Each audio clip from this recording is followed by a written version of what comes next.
Here's a video about Lucid stock. Lucid had earnings yesterday after the bell, and they were horrendous. I could pull them up, but I have them on my other screen. They basically matched earnings estimates of minus 30 cents, of losing 30 cents a share, but the revenues were less than half of what was expected. They were expecting about 60 million, and they got about 26 million. So, given that ugly backdrop, Lucid had every reason in the world to drop. And it closed yesterday at $28.98. And the at-the-money straddle, I've done these calculations before because I was looking at them earlier to trade around, and that number is $24.12. So $24.12, something that I call lower boundary if you follow me on Twitter, is the previous day's close plus the at-the-money closing straddle. So basically that's the point beyond which option sellers will create a positive feedback loop, because if anyone was short straddles or short puts at this level, when you thrust, if you get through that level, they have to continue to sell stock to hedge their options position. So today, all through pre-market, we stayed above lower boundary, and then on this opening bar, we did get a push through it. We never went below it again all day long. So this creates a situation that I call failure to PFL.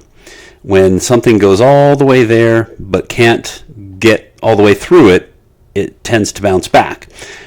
Sometimes it can bounce back violently and gap fill. That usually happens if we're already in an oversold daily condition. But in this situation, we were not in an oversold daily condition, but we did get significant bounces here. And going back to the daily, if you just think about this from a sentiment and, price action with news standpoint, we're 2 days off the low, which I bet is probably an all-time low. Okay, it's not an all-time low. It's below this previous breakout.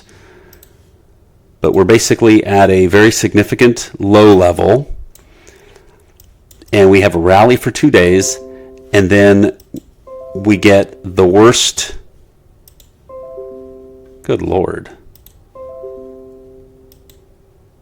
Thank you, Google.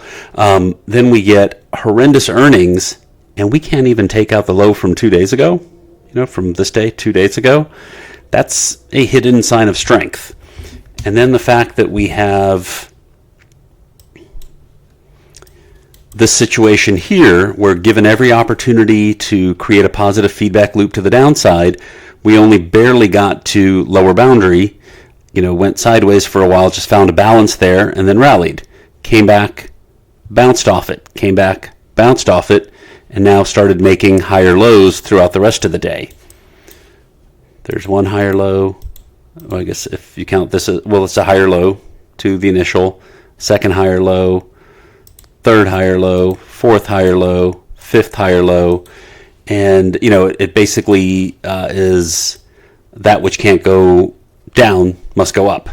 So I do think there is potential for more upside. A couple of just technical spots would be halfway filling the gap, which is here about 26.72. But then, this is Lucid, so anything can happen. I remember this day right here because I was stalking this, IPO base breakout a la the William O'Neill's and Mark Minervini's type patterns. And when we got this here, I saw options go up 10, 12x, monthly options go up 10, 12x. In a day or two. I don't remember if it was this day that I got in and was dejected before this day happened, or if it was actually on this day. But Lucid has the potential to make moves, so we'll see what it does. Anyway, just a little change of pace. Stock earnings, the way to play options for me around earnings is not to position ahead of time, but to wait until we get the reaction and then gauge whether that reaction is better or worse than what the at-the-money straddle had predicted. And basically, if it was much worse, like we had a gap below or a thrust below that followed through, I would expect further weakness. But in very specific situations, usually when we're oversold, this is just a unique situation where you failed a PFL, then you can also bounce. Again, if you like this content, give me a like and subscribe and ask me questions. I'm answering comments.